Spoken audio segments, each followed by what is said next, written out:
I'm going to introduce Councilwoman Traci Park, who has a few things to say to us. So Traci, you're up. Thank you, Sue. Can you hear me? Yes. Hi, everyone. Thank you so much for having me tonight. It's really wonderful to see so many familiar faces.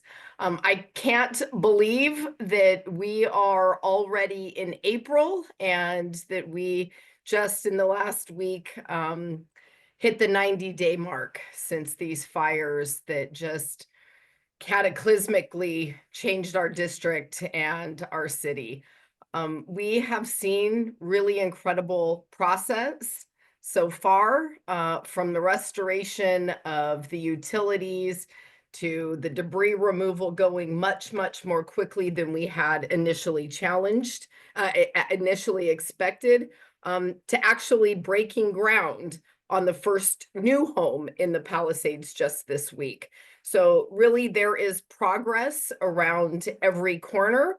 My team and I have been involved in every meeting, every event, every discussion around what's happening with recovery, because we really want to make sure that your feedback and your perspectives are being heard and then baked into every conversation I'm having with government agencies and stakeholders about the rebuild. I'm just incredibly grateful because I see so many of you engaging with each other, with my team, bringing ideas and feedback and energy and momentum. And I know that Miriam's presentation tonight is going to be one of many examples of the very thoughtful work that you all are putting into deciding how we are going to recover and rebuild. We as a council office are here to assist and to move forward with the platform and the policy and the priorities that are most important to you. We are here to help bring city agencies and experts to the table to support your community-based plan for the rebuild. This is a mission that you as residents should be driving. And so we are here to support that effort to bring our city departments and our essential crews into the Palisades to support the work that you're going to be doing. I don't want to take up too much time this evening. I know you have a very packed agenda. I also did want to share with you, I am actually in Hawaii for the next few days. I'm going to be meeting with the Hawaii governor to talk about fire recovery, and then I'm going to be in Lahaina on the ground with FEMA, looking at some of the issues that they are facing in their rebuilding. I am particularly interested in the ocean and environmental impacts.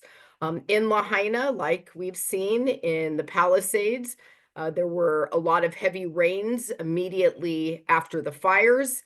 And so there's been a lot of work and research here related to the environmental impact. So that is one of the many, many things that I'm going to be studying in the few days that I'm here.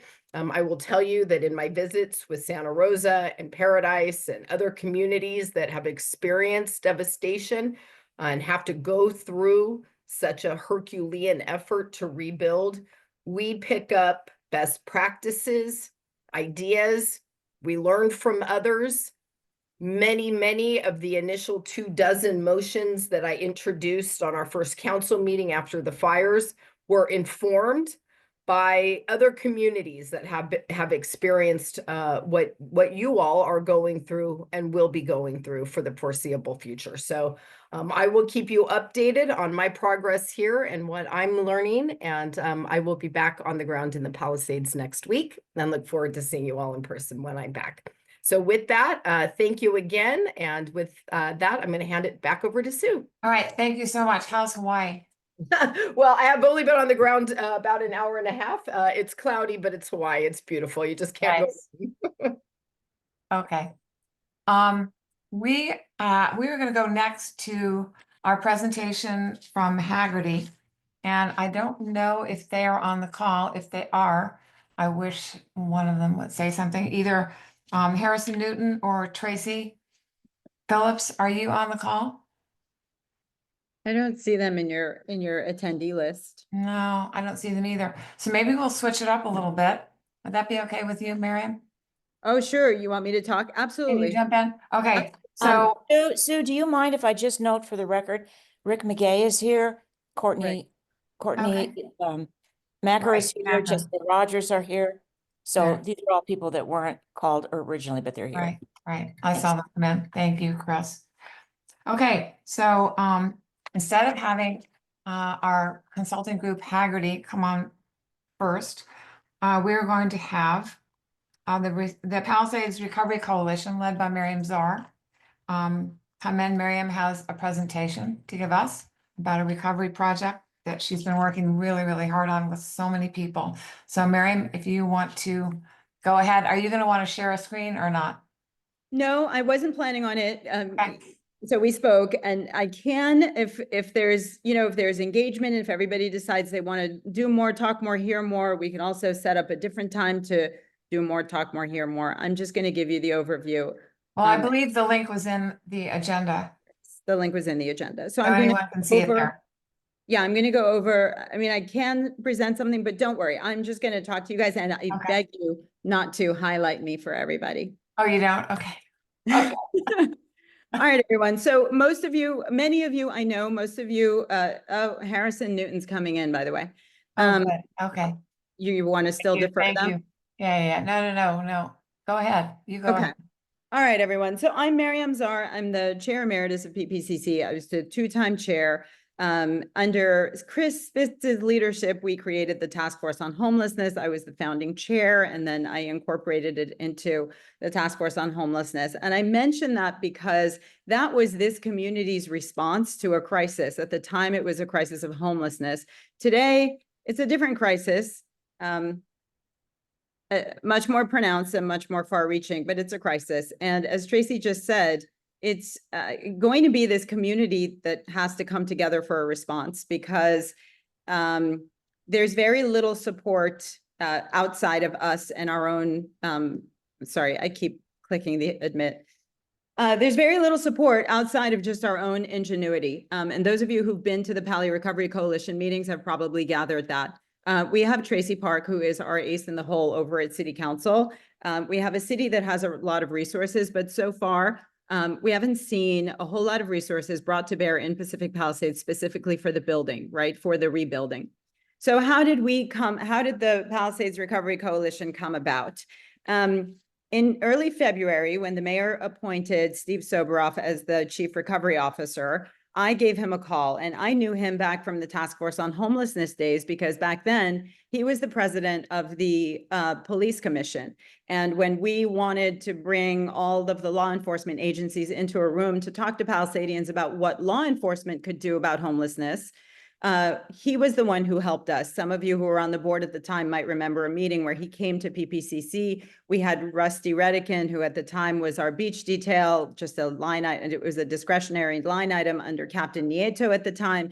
And I met him then, and he was an ally, and he helped us get more LAPD resources.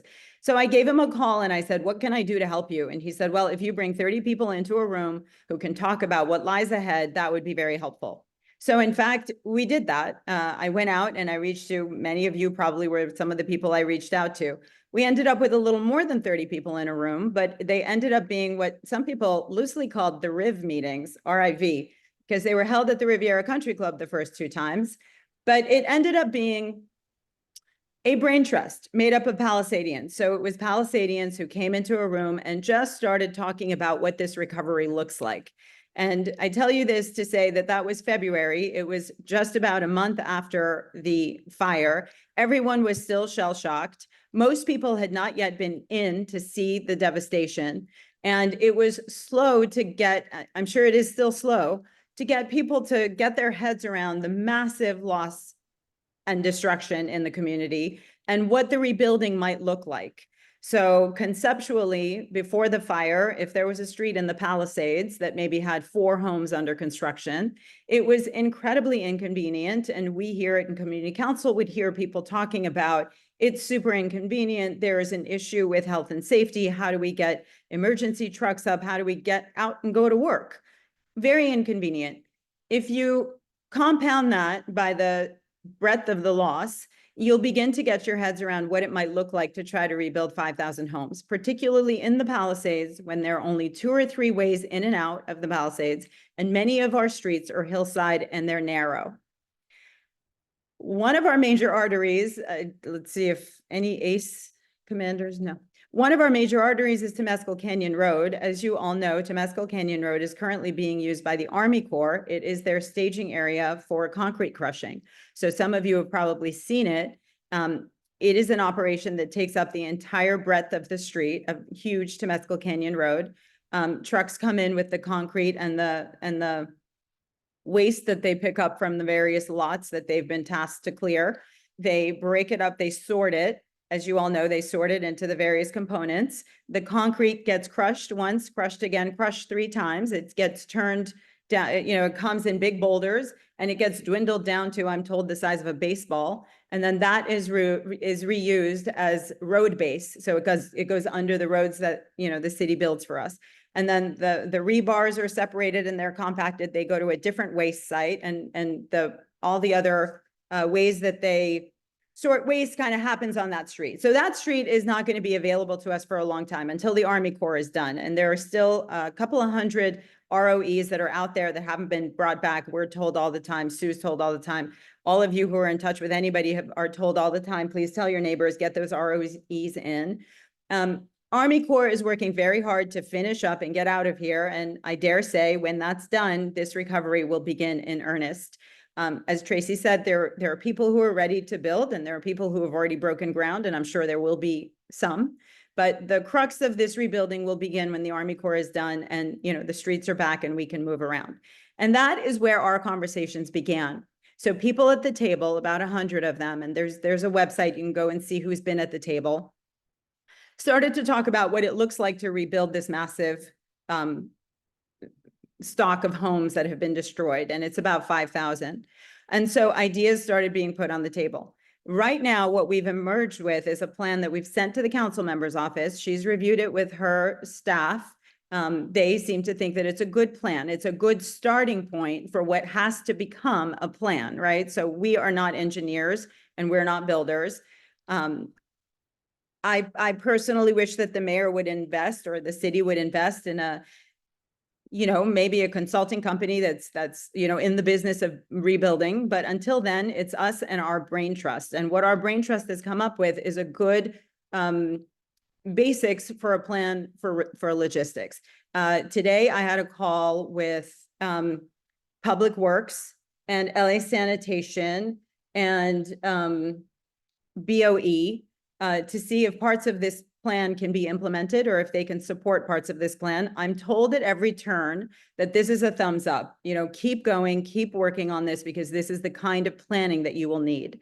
So to tell you what the plan entails, and it is a draft plan, the reason I'm here is to bring this to you all, not just to the people on this call, but to the entire community, because in the end, anything that we do, anything that's systemic and broad-based is going to involve some inconvenience. And in order to build back this town, there are going to be big decisions that'll have to be made, and Palisadians will have to agree with those. There'll have to be a plan that has a buy-in. So I refer again to the task force on homelessness. Our first day, we brought a plan to the community. It was not well received on day one. We had a lot of community meetings. People had a lot of questions. We attempted to answer those questions. And once that was done, people bought into this idea that we were going to hire service workers, come in and transition people out of homelessness, not just call in the cavalry and move them on. This is kind of the same. I'm asking you all to listen to me here today, and I'll speed it up, I promise, but also go and check out the plan, give us your input, let us, and of course, your council member is the one who's got the ear to the ground, and I know she wants to hear from everybody, get that input back so we can start to see what this plan might look like. And at the same time, city agencies have to come to the table and enable some of these bold ideas to happen. And that, of course, is if this community wants them to happen. So I'm opening my own phone. Okay, seriously. All right, So logistics, daily operations. We have talked about the scale of this reconstruction being immense. We've talked about the number of people and the number of trucks that have to come in and out of the Palisades. As it is now, it's pretty difficult. Once Army Corps leaves and people start to repopulate, there is the issue that we collectively will be rebuilding a town while people repopulate, right? So we're going to have construction trucks coming in and construction workers coming in and going out in deliveries while people are repopulating their homes and trying to live in this community. So one of the things we're talking about is how do we work with the city to create a street overlay so that we can conceptually quantify how much material has to come into this town during the daytime. And so maybe we turn some of these arteries that feed into the Palisades into one-way streets for some hours of the day. So right now, what we've proposed is 4 a.m. to 8 a.m. Or maybe it's 4 to 7, maybe it's 3 to 7, maybe it depends on where the trucks are going. Those areas that have seen the most devastation are not going to be repopulated soon. If they're over 70%, 80, 90% in some areas of the Palisades burnt down, there won't be a lot of repopulation. Maybe we can get the trucks to deliver earlier during the day or later into the night. But the idea is maybe Chautauqua can be one way for some hours in the morning so that the volume of trucks that are delivering material can come up. Maybe the other option is that they go out the other end, down Sunset and out into PCH. Something you all need to think about, something the city has to look at their traffic plan, but some sort of traffic overlay. If you look at the neighborhoods that have been devastated, for example, the alphabet streets, those streets are narrow. So we talk about what happens if there are two cement trucks trying to go to a build site. Well, they're not going to be able to cross on the same street. So maybe during the day, those streets have to be one way in one direction, delineated, maybe every other street or whatever the case may be. Again, an idea of looking at streets. Every construction site is going to need workers. So there's an idea floating around. Well, one of the ideas that we propose is that maybe workers would want to stay in the Palisades Monday through Friday. Of course, they can be staged in city-owned or county-owned areas. You might think of the parking lot, and then be shuttled up to the locations where they work. The other idea is that people who own lots who are not in a rush to build might be willing to lease their cleared lots to contractors or builders who can keep their workers in the Palisades Monday through Friday. So rebuilding will be more swift, right? These people will be able to go to work earlier, and maybe there can be 2 shifts so homes can be built more quickly. It also streamlines building for the builders. The other thing it does, and these are all ideas that came up from this brain trust. The other thing it does is that those people who are underinsured, who have a gap that they need to fill, this may be a way for them to make income, right? To be able to generate income for that gap that they need to fill. So maybe if they don't need to build for 2 years, they lease their lot, that's income that they can close their gap. The other idea is staging areas throughout the Palisades. Again, this was not, these came from people who've built large scale projects, cities, commercial projects. The idea was, why don't we stage material in the Palisades as a way of A, quicker delivery, and B, keeping prices down, which seemed to be a great idea. And then somebody said, well, why don't we split the Palisades into north and south, or depending how you think of the Palisades, east and west?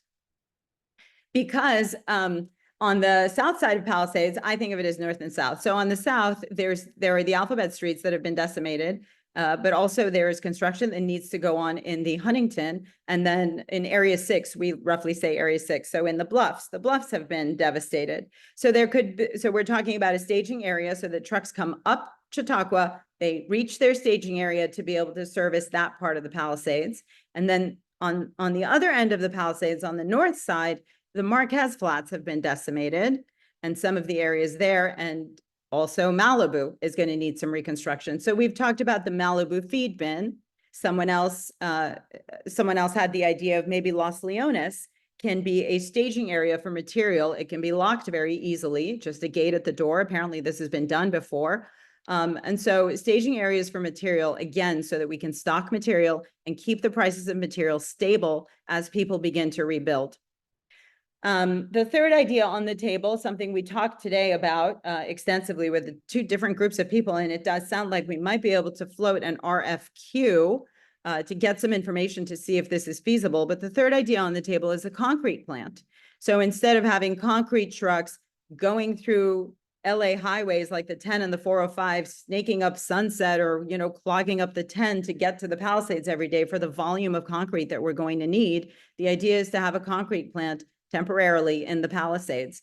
I learned from Rich Wilkin a few weeks ago that 50 years ago, there was a concrete plant in the Palisades. He unfortunately can't find a picture because his house burned, but apparently it was on the top of Temescal Canyon Road.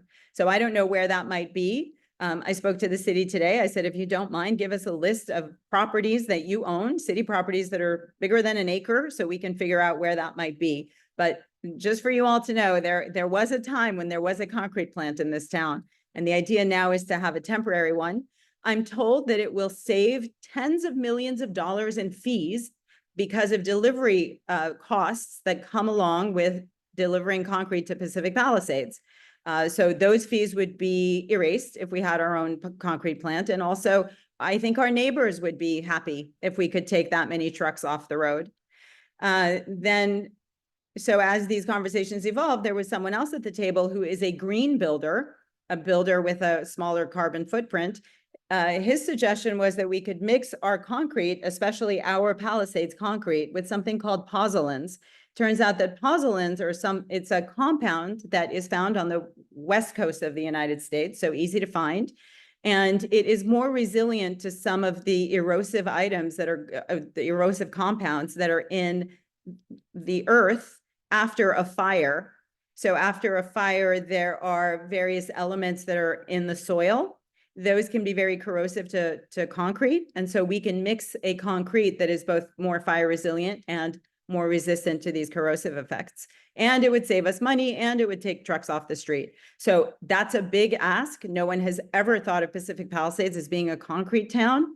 And, I'm not asking you to do that now, but it might be a temporary fix that becomes necessary. So today we were told that we as a community can run an RFQ. That's a request for information, or an RFI. RFQ is a request for quotes. You all know this better than I do. I have a steep learning curve, but we could have an RFQ where we could, bring concrete makers to the table, tell them exactly what it is we're looking for. How big is it? What kind of volume might we be looking for? What sorts of delivery times? And see if this can be feasible. If it is, that becomes part of the plan for the city to consider. I say all of this to you because I'm sure you're tired of hearing my voice, but for as long as it's us, for as long as it's Palisadians at the table trying to rebuild the Palisades, it's going to have to be a plan that percolates from this community. We have an ally in Traci, but honestly, Traci is also going to need us to give her some of the information and the input and the preferences and the tolerance that we're willing to take on as we rebuild this place. And for the most part, I think most people at the table think this is going to take upwards of 5 years. I hate to say it, but upwards of 5 years. So in the end, it's going to be Palisadians standing here continuing to rebuild this town. Most of the lawmakers that are in office will not be there. I can think of one that I suspect will not be there. Hopefully Traci will by then be a Palisadian, so she'll still be at the table. But it is going to be us. So I suggest you all engage. Please read the plan, send your input, and start to think about what this really is going to look like. It's not just a few houses on your street being rebuilt. It is an entire community with 5,000 homes, and there is some pain to endure around the corner. We just have to choose what it is. That's it. Thank you. Happy to take questions and input. Yeah, I see a few questions. I'm kind of curious. I'm going to ask one question. What if some people are starting early, like the family that started yesterday, and they already have a contractor, he's already got his cement, he's already got his lumber. Right. How does people like that? So what we're talking about is for the glut, right? And the glut is that middle term. The people who start early, they're going to get their stuff in. Their price of materials isn't going to be super high. They've probably already got a plan in place. Their contractor has already solved for some of the things that we're trying to solve for. And the people who potentially wait 9 or 8 or 10 years, they're going to have an okay build too, because again, they're not in the crunch time. I'm really solving for that 7, 5, 6 years in the middle where it's going to be a crunch. Most people are going to be building, and material and people have to come in and out at an uncanny pace on a daily basis. And we are going to have to solve for those perils, because if people hit enough impediments as they build, they will not, right? They will stop. If it's too hard to get your contractor in here and he says to you, this is too hard, my truck's been on the road for 4 hours, forget it, I'm going to the other community where I can make my money. We're going to end up having builds that take 2, 3, 4, 5 years. You all know insurance companies have a finite amount of time during which they will make payouts. For a lot of people, it's 2 or 3 years. So people need to be able to build swiftly. If people get stuck in the middle of their rebuild, we're going to have people abandoning half-built homes across the Palisades, potentially leaving like the frame up and saying, you know what, I can't complete this. So our coalition is trying to solve for the glut, for lack of a better word, for that period of time where the most amount of people are going to be building and the most number of impediments might discourage people from staying the course.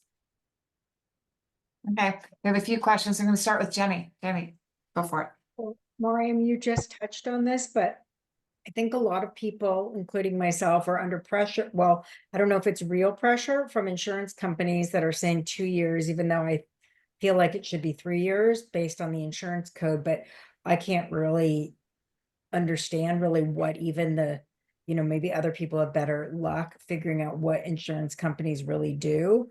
And I think part of this, your conversation with all the people that are involved, is how are we going to make insurance companies give ourselves more time, because we can't all do this at one time. It's just not, it's better. I think what you're saying is, it sounds like you're talking about a staged approach, and there may be people who can't wait, and there may be people who are willing to wait if they could get that extra time for their insurance company. So somewhere that has to be factored in.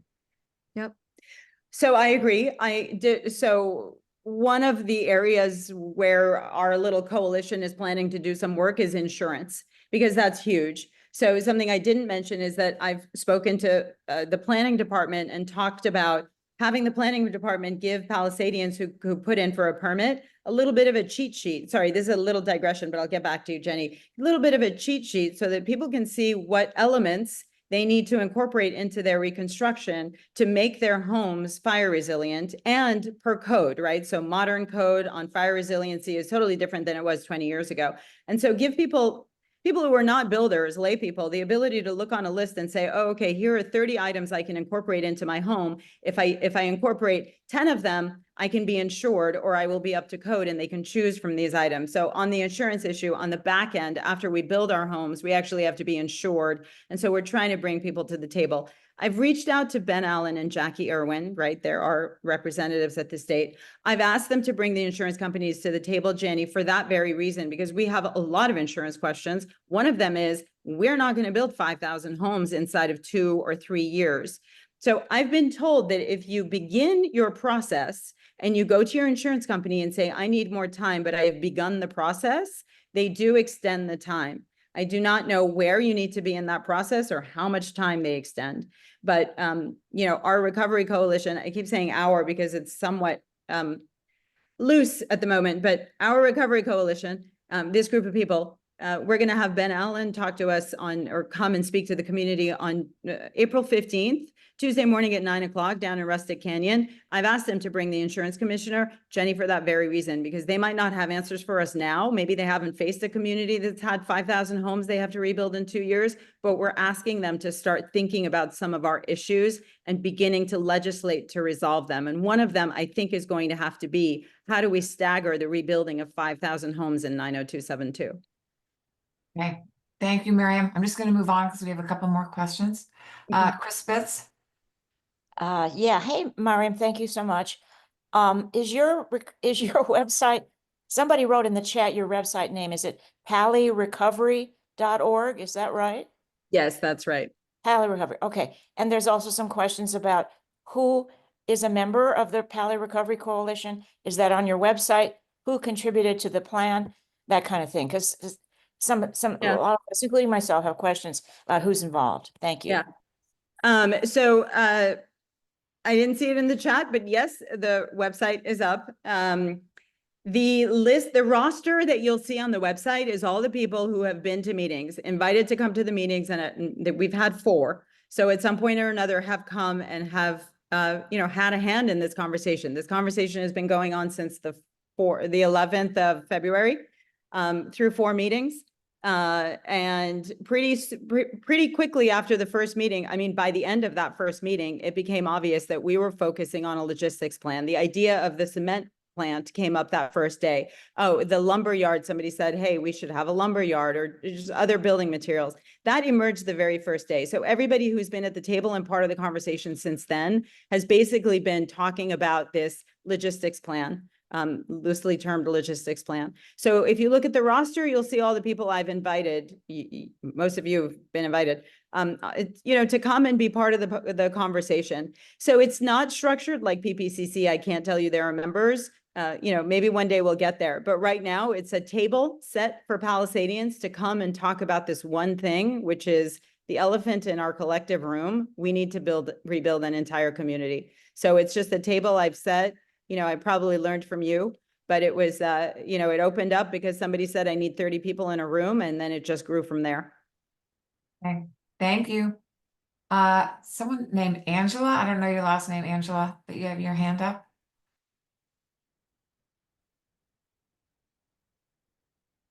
Angela's iPhone, you're on mute. Okay, I don't know about Angela. We did have Reza. Reza had a question, but I don't see your hand anymore. Reza, do you still have a question? Yeah, I mean, I'm reading the website, I'm learning more. So I'm formulating my question. How about we let Lori go and then I'll ask. Okay, that's fine. Lori, go for it. Okay, great. Thanks, Miriam. That was great. I agree with so many of those things. I just wanted to say to you that someone reached out in the community today. They had heard that potentially maybe Gelson's might be a site for the cement. And they were really concerned. There's people that live right there. Yeah, in the condos. Yeah, go ahead. Do you want to talk to that? Yeah. Thank you. It's not. Nothing is a site for anything yet. This has not gone anywhere. You guys are it. The only other person who's seen this is pretty much Traci Park. You're it. So nothing is happening until this community talks about it. There is no cement plant in the works. It's literally an idea on a piece of paper saying, hey, are we there? Are we at the point where we need to do that? I will say that from what I understand, and I may not understand exactly correctly.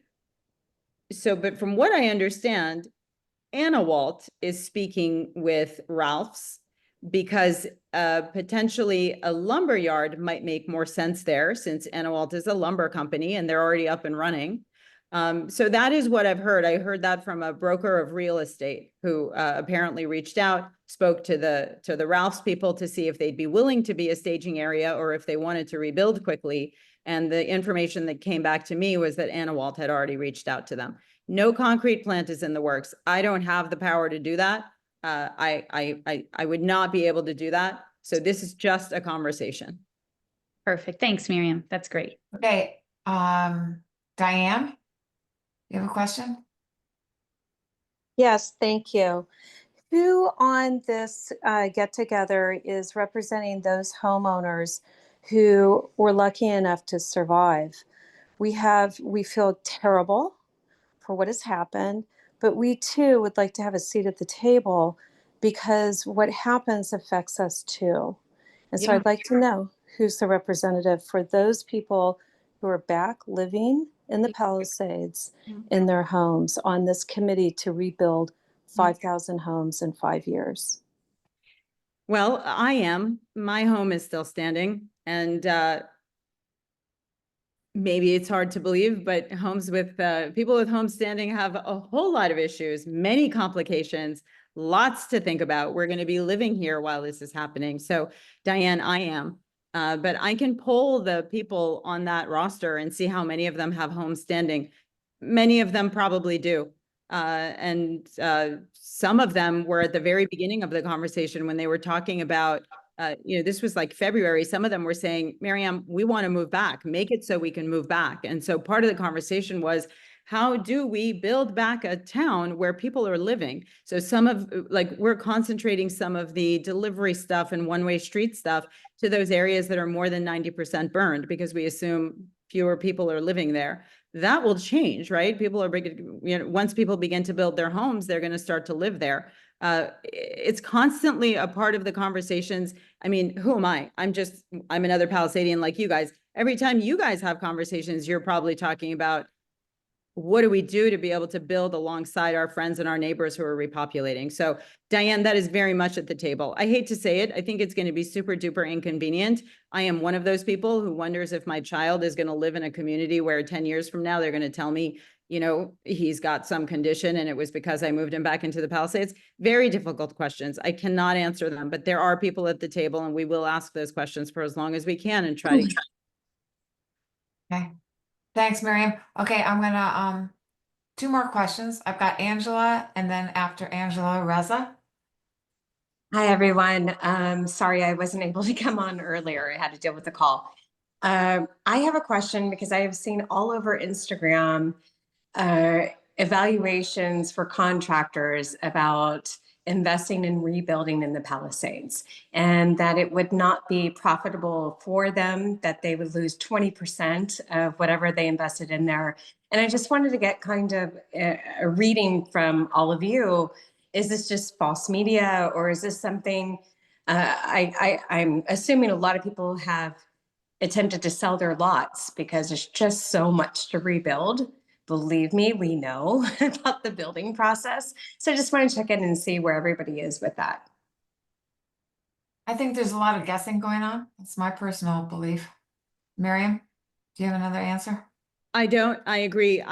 There are, Sue, maybe you know, upwards of 150 lots for sale in the Palisades right now. I Yeah. have no doubt. I mean, I'm just guessing, but I have no doubt that this is a place where many people are circling for opportunity. No doubt about it.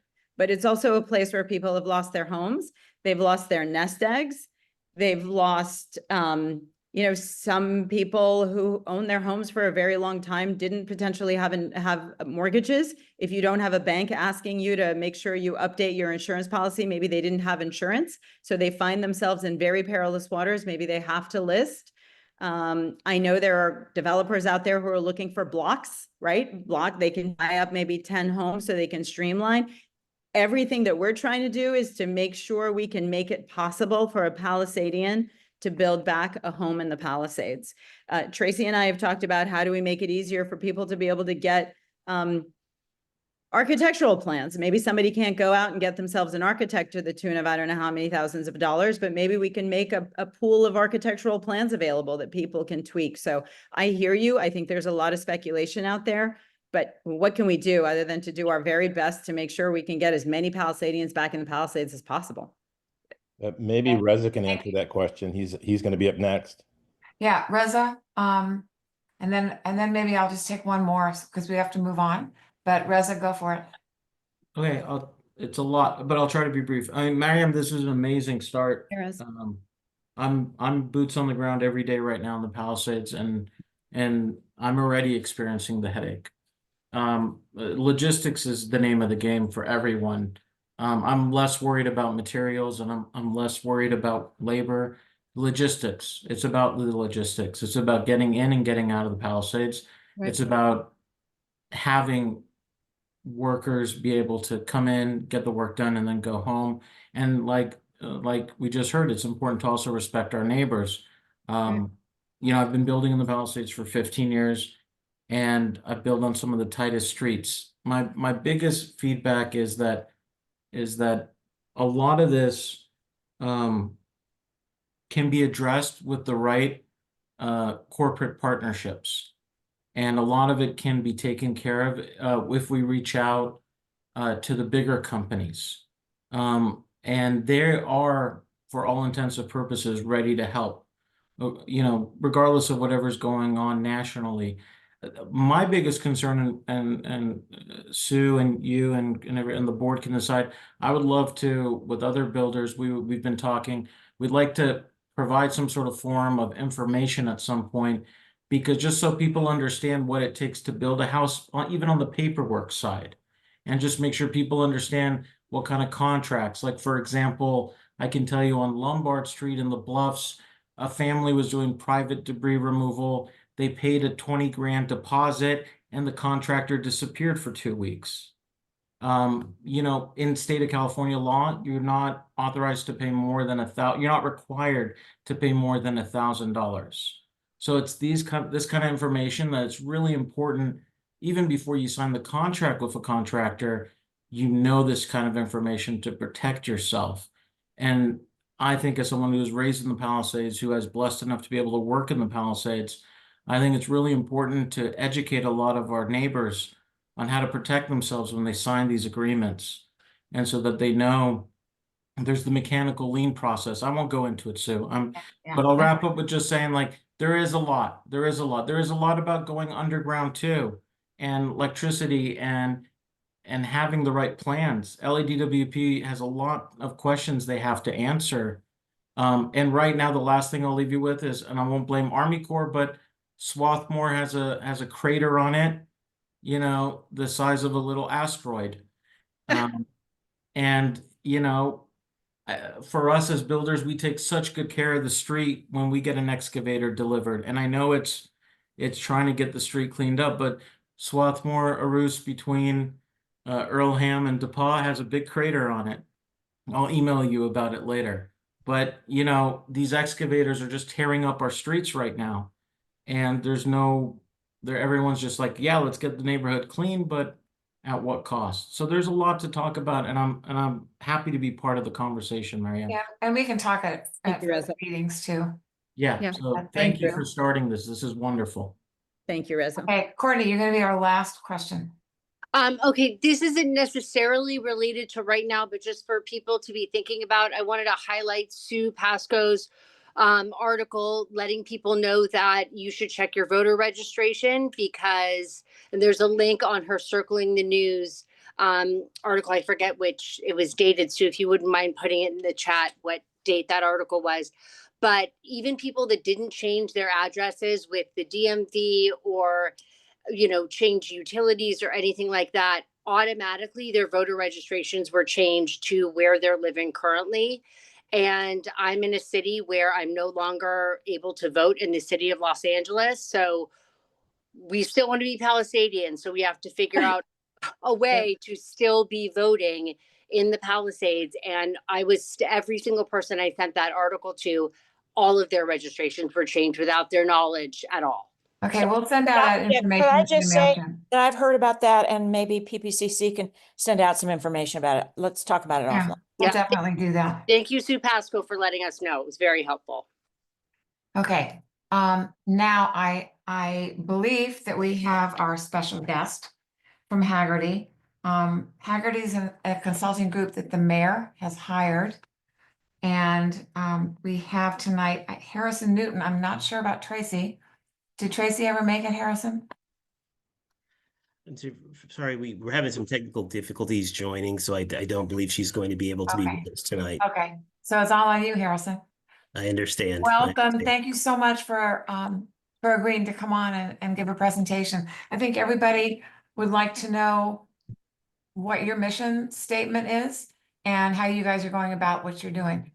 Yeah, I'd love to speak to that. And, I just want to start by expressing a lot of, just sympathy and one, gratitude for the invitation to be here tonight.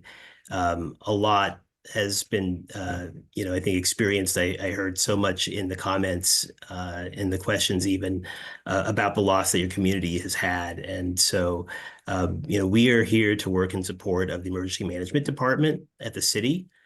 In the recovery, it's a tremendous burden to run a recovery after a disaster so significant.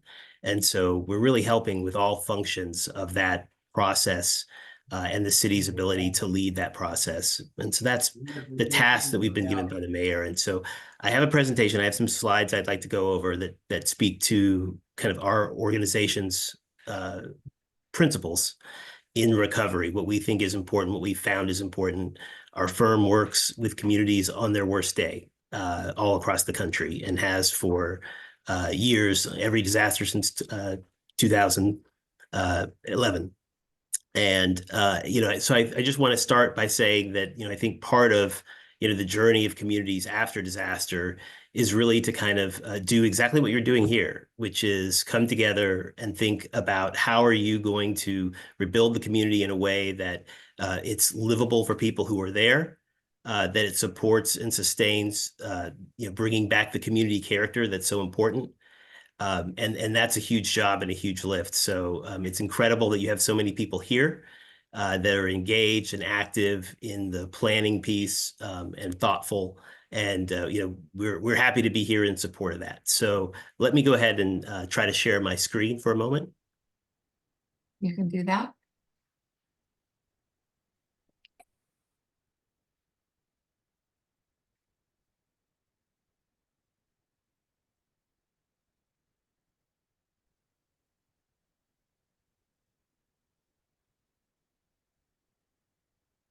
Okay, hopefully you're seeing my screen here.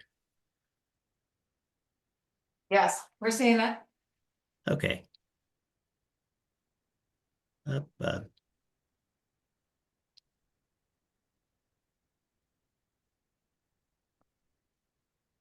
Great. Okay.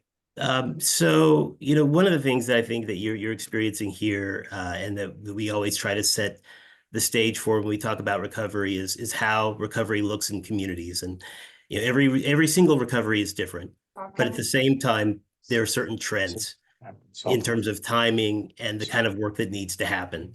So, we have a disaster, we have that short-term recovery piece where really, response is still active and you're really trying to still conduct life safety missions.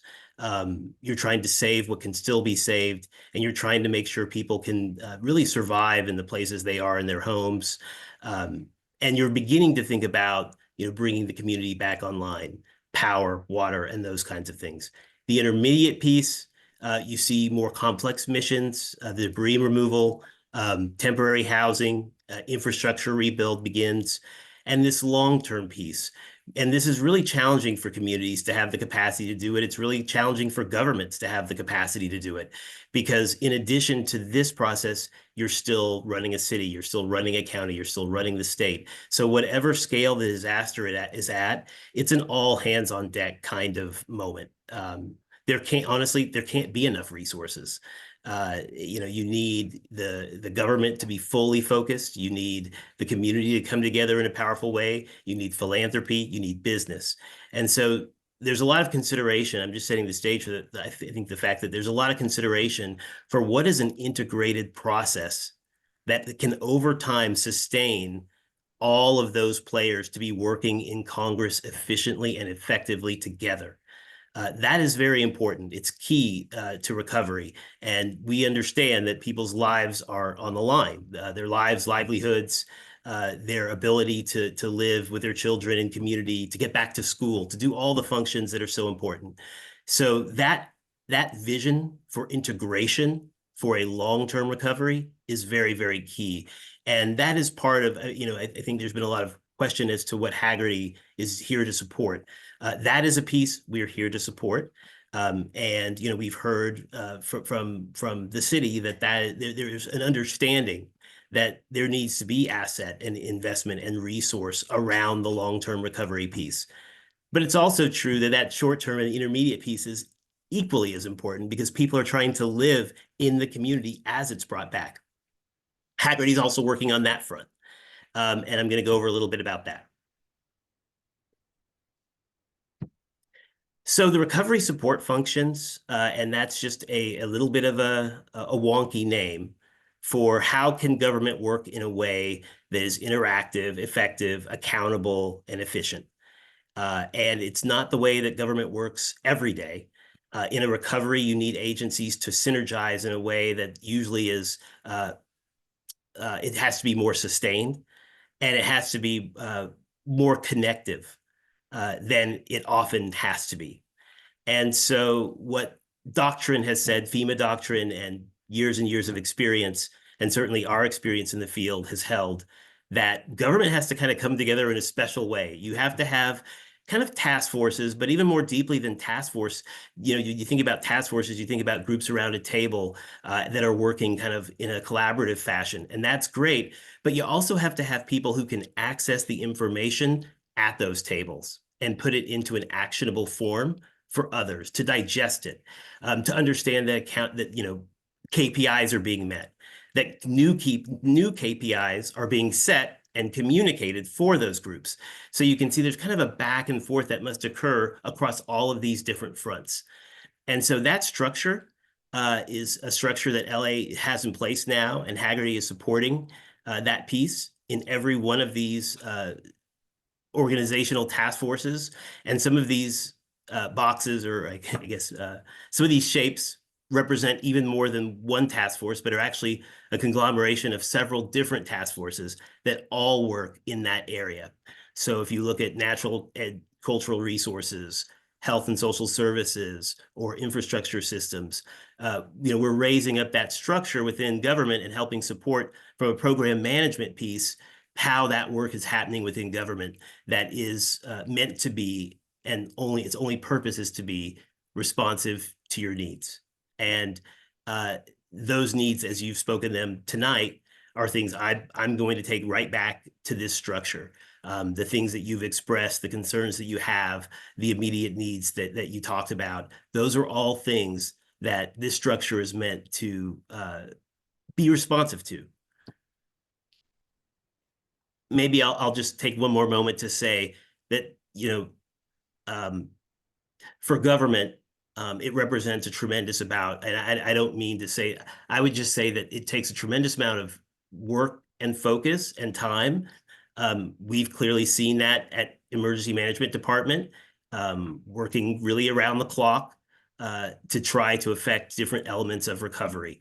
And so, that's work that's happening every day. So I just wanted to take one more moment to reiterate that, there's a lot that has been studied about disaster recovery. And certainly, part of our approach is to support the understanding of what the best practices are so they can be implemented here. I'll talk about it a little bit later, but there's always a bigger story to recovery.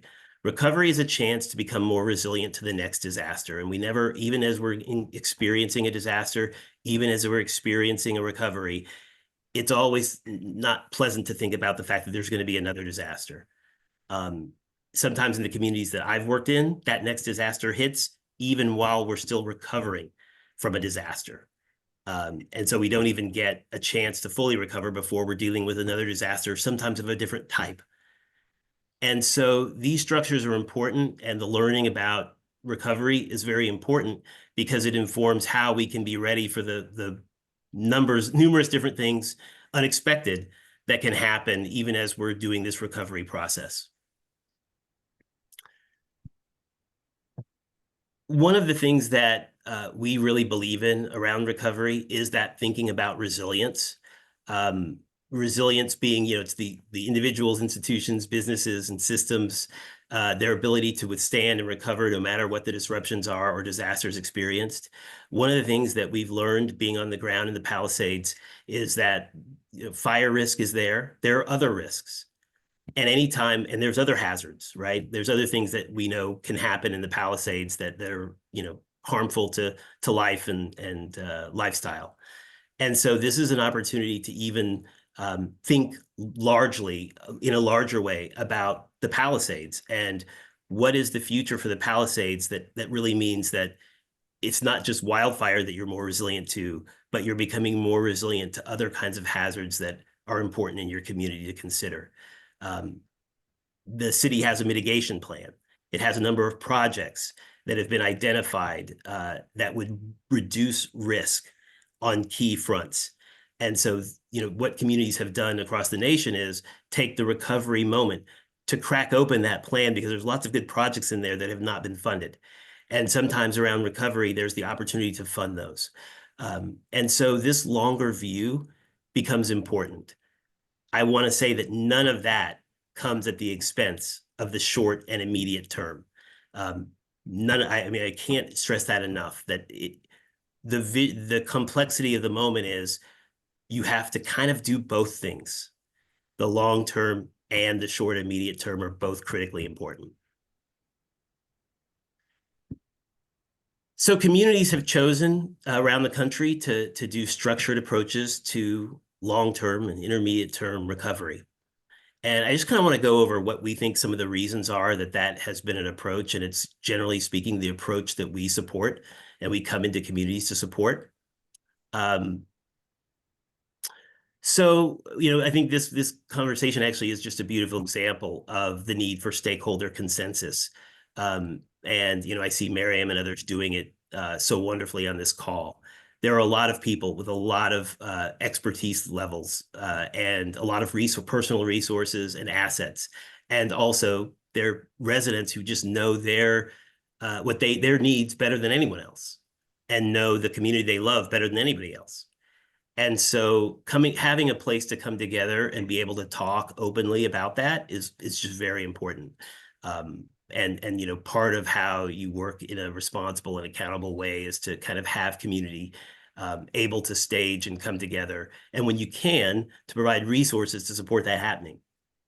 I know a lot of people on this call are spending their own time and their own resource to be here. And so, communities looking at how can we make that sustainable is certainly a question. Innovation, leveraging experts in local universities. You've got certainly in California a lot of asset in that space. Financing the philanthropy piece and charitable giving and those dollars that can really help you extend projects that you prioritize. Community character, that's something we've heard since day one on the ground is, people have a vision for what makes the Palisades special and a wonderful place to live. And if you can't preserve that in the rebuild, that's tragic. Thank you. The structure, no single group can do it alone. I think Miriam talked well about the need for experts and expert assistance. That's certainly something we believe in as well, that you're going to need business and economic expertise. You're going to need infrastructure expertise. You're going to need expertise of all kinds. On every call that we take part in, we hear that across those RSF functions, those groups, those task force subject areas, there are concerns across all of those areas. Some of them are social concerns. Some of them are about policy, insurance, and other areas. There's a need for expertise in all those areas. So the structure that can really, integrate that, bring that together is important. And of course, the economy, it's often important, community to think about how to activate economic regrowth and rebuilding to the extent that businesses close, to the extent that businesses are having hardship. There has to be a piece that is focused on how to, either revitalize or bring back business and business corridors. And then lastly, wildfire resistance. As I was talking about, disaster can hit. One of the things that I think is very powerful about the long-term piece is that ideally, Palisades recovery and particularly long-term recovery should be activating this dynamic where you can see over time, like I shared that graphic that expresses, the recovery timeframes, and the hills are higher on the left. And over time, if you're becoming more resilient after each disaster, what you would expect is the hills shrink and the time for recovery shrinks because your resilience to disaster has grown. Your policies have become more effective. Your infrastructure has become more resilient. Even sometimes your social structures have been invested in a particular way. And so the next disaster doesn't hit as hard. And so I think that is one of the best things that you can expect out of recovery, is not only to bring back your community, but to bring it back in a way that your children, their children are living in a Palisades that's even more resilient to disaster. So those are some of the principles that I think undergird our understanding of what's important in communities to achieve. We're working every day alongside EMD, right alongside EMD and all of the agencies that are aligned to be responsive to the needs for recovery. And I think I'll end it by saying we're in conversation and active discussions around an approach to the long-term piece. I think it was always very important that we wanted to be engaged in the listening aspect and understanding aspect, before determining that there was just some model that should be deployed. That being said, we're working with the city partners, and I want to stress that, we're here to work in support of the emergency management department. And so we really, it's really important for us to want to, make sure that we're aligned. So the information that we share is really, I think, represents the vision that the mayor has. And so, I think we want to be responsive to questions. I think that what we're going to try to do is we'd love to take your questions back. We want to make sure that we kind of work with our city partners to formulate the right, correct answers, thorough answers to those questions, because we really want to make sure that we're aligned. I think, information that's not completely, able to have that moment of analysis and thorough response doesn't help anybody. So we really want to make sure that we take your questions back and have the chance to be thoughtful about them and thorough with them. We do very much appreciate this convening. We really appreciate being invited. I hope what I've shared is helpful, but we expect to be, working in support of EMD and really hoping to bring asset and resource and support to the process. Thank you. Okay, thank you so much, Harrison. I have just a couple questions for you, and then I see some other hands. One, people are wanting to know if you could please put your email in the chat. And secondly, we'd like to have your presentation, if possible, sent to us at the community council so that we can then get it sent out to anyone who's here or anyone else who couldn't make it tonight. So let me know about that. And one thing I would love for you to do, because I know a lot of people have a question about Hagerty being based in another part of the country. It's my understanding, and you tell me if I'm wrong, that you might be based in another part of the country, but the disasters that you go to and that you help with are also all over the country, pretty much everywhere. And are you guys taking your experiences that you've had with other disasters and bringing that experience here and helping our local government to answer questions and figure out how to proceed based on what you've done in the other disasters? So I will I'll answer that question. And I see other hands going up, and I want to say that the other questions, please, we'll capture those, and we'll make sure to give a thorough answer to those. Your question, I think, is central to what I was hoping to present. So I will go ahead and answer it.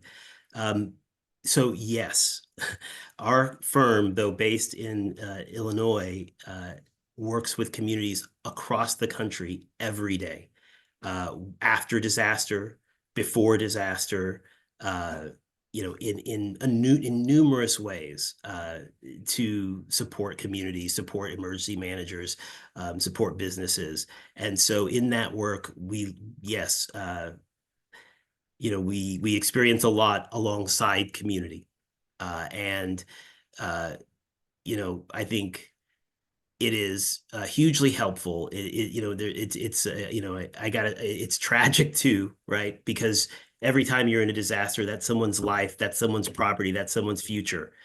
But it's more incumbent to try to take those experiences and make sure you leverage whatever you learned, whatever was experienced there in another setting, because there is great transference. And, though communities are unique and individual, there still are lessons learned, and we never want to have to do that over and over again.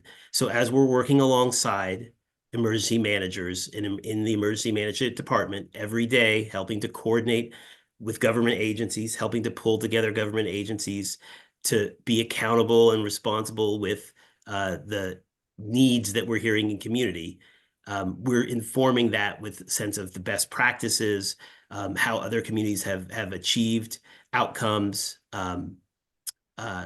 and really bringing that to bear. And maybe to your last point, wildfire certainly is a unique kind of disaster. Hagerty has worked in that space as well. But, you know, it's also true that even in other kinds of disasters, there's similar issues that come up, insurance issues, issues around policy. And so those are also areas where, you know, our firm has a great deal of experience. And certainly I think that's part of the vision that we would be supporting in that way. So once again, I really appreciate the chance to be here. Thank you very much. You know, we look forward to being able to support the effort. Of course, we're happy to have you. You have time for a few questions?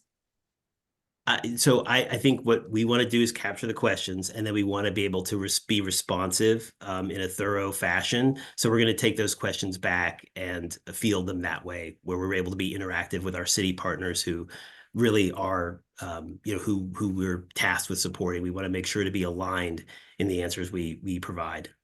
Okay, well, we have a couple hands up. I mean, I think I understand. if you can let us have your email, people can send you questions that you can take back. And I will you, make sure to provide my contact. Absolutely. okay, Leanne, did you have a question? Leanne Daly? Yeah, I sure do. Can you guys hear me okay? Yes. First of all, Keith, thank you so much for coming. You know, I'm sure it's a little scary to sit in front of a Zoom full of people like us because we're all completely vulnerable and destabilized in a way that is, you know, it's hard. It's hard for all of us because we are also a lot of us used to having a lot of agency. And with great regard and respect for the origins of your company and the capabilities that you've described today, it feels extremely generic. And there is a trust problem between the people on this Zoom call and the people of the Palisades and the city. And I think that for me, my biggest issue has to do with public health and the lack of response and the lack of timely response. Because the people who are putting their heart and soul, like Miriam, into this are concerned about it. And it's for many of us, our you know, our lives are here and our future wealth for our kids exists in this community, both in terms of culture and in terms of housing and all that kind of good stuff. So I guess for me, it's kind of like you need to know that we have a trust issue with the people who are paying you. Okay, we have a trust issue. It's our money, and they're distributing it to you guys on our behalf. But we have a trust issue, and it's huge. And you know, it's what's being done around public health and what's being done around infrastructure. Those are the two big questions we have. And we have no answer, and we have no leadership. And you guys are in the middle of it. So how do you navigate that dilemma, Keith? It's Harrison. I'm sorry, Harrison. I apologize. I jumped in often on this call. Harrison, Okay. I apologize. I get called Luann all the time. So That's okay. I think Harrison got your message. So I think we're good. I'd like to take a question from Rob Weber. I'd love to have an answer to that question from at some point. Okay. Okay. It's not a theoretical. It's a really concrete question. Okay. Rob? Hi, Harrison. Thank you for coming. I mirror what Leanne just said. And again, I'll be candid with you because I think candidness is important at this point. I think what the community is looking for now more than anything is doers and action, as opposed to words of support and standing shoulder to shoulder with you and will be with you every step of the way. We need some action, and we've asked our government for some action, and our city government hasn't provided a lot of it, to be honest. You want to see an example of action today, which hasn't been mentioned on this call, but I'll share it with everybody because it's wonderful. The coach of the Lakers, JJ Redick, and a number of families in the community, along with Rick Caruso at Steadfast, announced today that they're donating 8 figures to fix the rec center, get that up as quickly as possible, and they want to do it all themselves, and they just need the city to get out of the way. It's fantastic, and it's an example of doing. So, you know, my questions for you are, what exactly is Hagerty doing?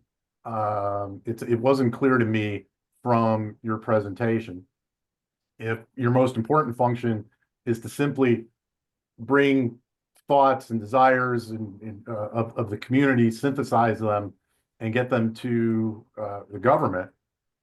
Fine. My question would be, who in the community, who among the residents have you actually spoken with? Who do you intend to speak with? And what's your deliverable going to be? So those are questions they ask that you take back. And one more thing that I think would provide the transparency that Leanne and others are asking about is, tell us how much you're getting paid. You know, a lot of people have asked that. We haven't gotten an answer, and taxpayers don't like hearing that. So I do hope that you can help.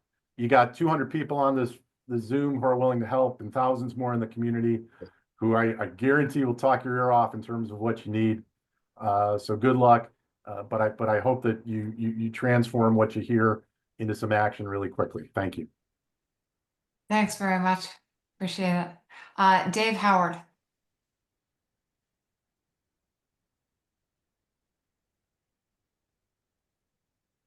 Dave, we can't hear you. You might be on mute. I just wanted to, a couple things. One, first of all, I want to thank Marion for all the work she's put in, because I think we all are a debt of gratitude. And I know from past episodes of working with her that there's nobody better representing us. So thank you for that. In regards to Hagerty, all due respect, Harrison, I'm angry, really angry, because I spent 25 minutes listening to you speak, and I don't know what you said. Oh, yeah. Okay. And it's not to rip you or go, but you got to start providing answers. And when you tell us you're aligned with the mayor's office, that's a problem, because she has not been there for us before the fire, and she's not here for us right now. So the lip service and the holding hands and the kumbaya, it's over. It's over now. You got to start producing. $10 million. $10 million, pay me $10 million and I'll do exactly what you just did. Say nothing. Okay, I'm emotional. I'm sorry, but I am fired up. This is not okay. This is not okay. Tell us what you're doing, where the money's going, and how it's being spent. Concrete items of what you're doing to get this fixed, because I didn't hear a thing. That's it. Okay, thanks, Stephen. Kimberly? Thank you. Echoing everybody else's concerns, I was at the ad hoc meeting where I heard you first present what was also not very much substantive information. This was better with your whiteboards and your slides and everything else, so I appreciate the effort. Can you give me a concrete example of something you did in a prior disaster, such as Lahaina or Paradise or wherever you guys go to do this, that is not just another layer of bureaucracy? Because that's what it feels like at the moment. I'm looking for a concrete example of something that you did that moved things forward and moved the needle. And I'd appreciate hearing it now, not later. Okay, take that back, Harrison, and respond at some point. Hello? Yeah. You know, I don't mean to be disrespectful, and I do intend to provide that information. We also have a website that has a lot of examples of our work. You know, I want to off the top of your head, just something that you did. I mean, it's got to be a memorable moment for you if this is what you specialize in. Sure. You know, so I mean, I think that, you know, I want to go down that road. You know, every community that we work in, their recovery and what we do with them is kind of unique. Okay, just one thing though. Just one thing. So, you know, in communities we've worked in where we've worked on long-term recovery, we've done work to make sure that loan processing is faster and more effective and more communicated to communities.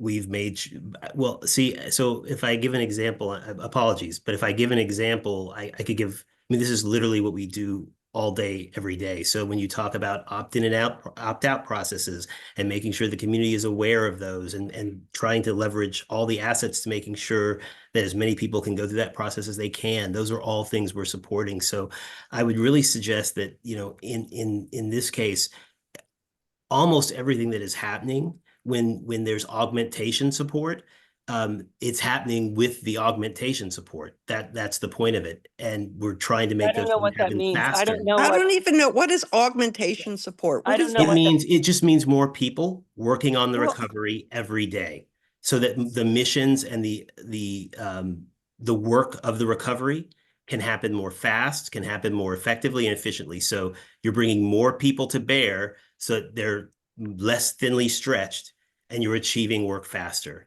And it's on every front. So all of the things that you're concerned about and that you're sharing about are things that we take to heart as our mission to help support the responsiveness to.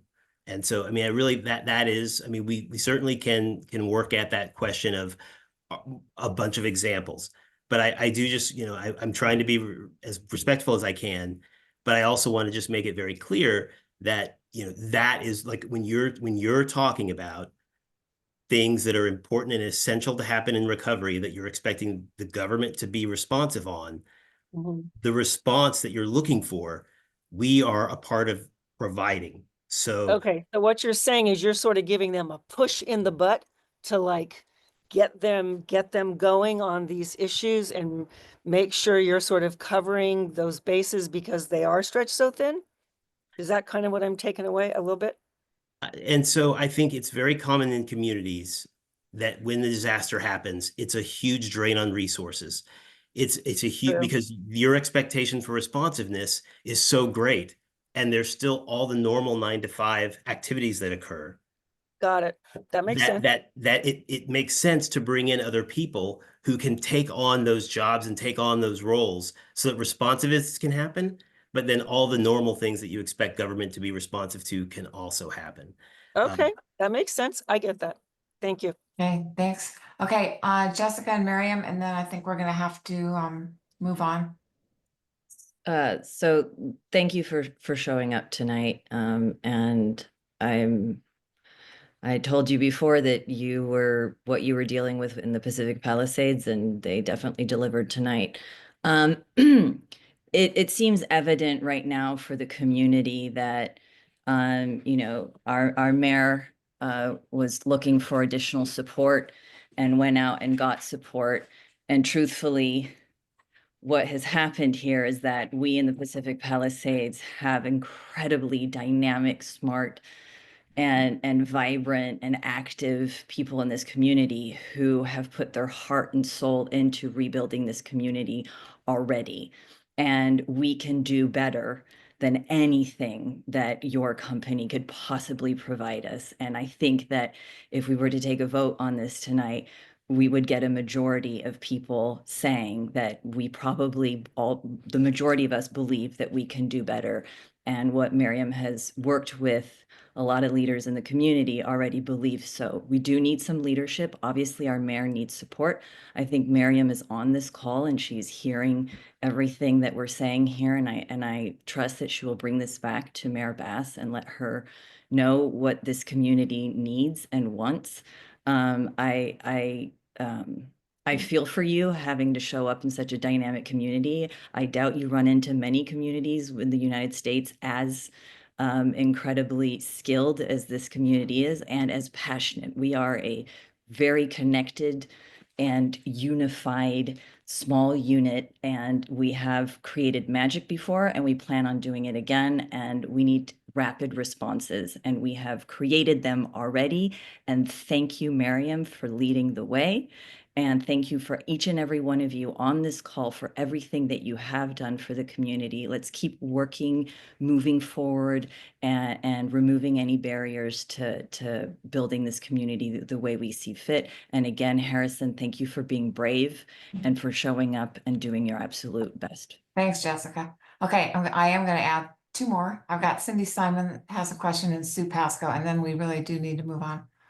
Okay, I'll be Hi, quick. thank you. I have more of a comment than a question. And Harrison, I think that's something I would advise you to take back to your committee, is that you need to fine tune your presentation, because honestly, I did not understand one thing that you said. And I listened very closely. I heard a lot of sound bites. I heard a lot of marketing terminology. But if you were to ask me what you do and what your company does and what they're going to do for the Palisades, I have no idea what that is. So you need to go back and rewrite your speech and tell the people who you talk to next what your job is and what your company does for them. Okay, thank you. Sue Pasco. Hi, just verifying that your company is making 10 million from the city of Los Angeles for this contract. I don't think that's for sure. I can Can answer. we get back to you on that, Sue? Sure. Okay, thanks. Miriam? So, Harrison, hi. I've seen you now in a couple of fora where Palisadians have been, and each time they ask you the same question, they say, "What are you doing here?" And each time you give them an answer, everyone still walks away a little bit like deer in headlights, and they say, "Well, wait a minute, hold on, what did they do?" So in the beginning, and I think you guys have been here since February. In the beginning, everyone thought, well, you know, it's a big project. They're just getting their hands around it. We're going to start to understand soon. Now it's 90 days out. As Jessica and other people have said, there have been various organizations, groups of Palisadians who've come together, who found solutions to various things. There are people who are launching communication platforms. We're trying to address logistics issues. Other people are doing other things. And still, when we ask Hagerty, and we know it's not you, Harrison, honestly, we just want you to take this back. Still, when we ask Hagerty what they do, we seem to get a non-answer. Literally, no one on this call seems to be able to, regurgitate back what you said in concrete terms. So we're at a point where I think the community has understood that there's $10 million on the table for Hagerty. They might not be paying it out. As I understand, it's a menu of items and it sort of depends what you engage in. But there's $10 million somewhere that's been offered in a pot to a consultant to help us. And I think we're at the point where we want to say, if we can help ourselves, maybe some of that money can be allocated to our thoughts and the ways that we may define help, or, where we might be able to identify places where money can be spent to help our recovery along. So if you could take that up, I mean, either Hagerty has a plan and there's something that you can do and it's concrete and tangible and we can begin to understand what it is, or we're doing okay on our own, just give us some support, give us a little bit of money, we can figure out how to solve some problems. And maybe we reach out to you when we hit a wall and we need help. Sorry, you guys, I'm going to stop in a second, but you said one of the things that you guys do is advocate. You help us reach out to leaders and get them to do things. PPCC has been doing that for 50 years. You would not believe how well we do it. So this might just be that community where you guys need to look at that menu of items and figure out precious few of them that can apply, and then just apply it, please. That's it. Ditto. Sorry. Ditto. Okay. Thank you so much, Harrison. I really appreciate you coming tonight. Really do. And tell Tracy we're sorry we missed her. Not Traci Park. Hagerty's Tracy. We're going to move on now, try and get through more of the agenda, and I'm going to call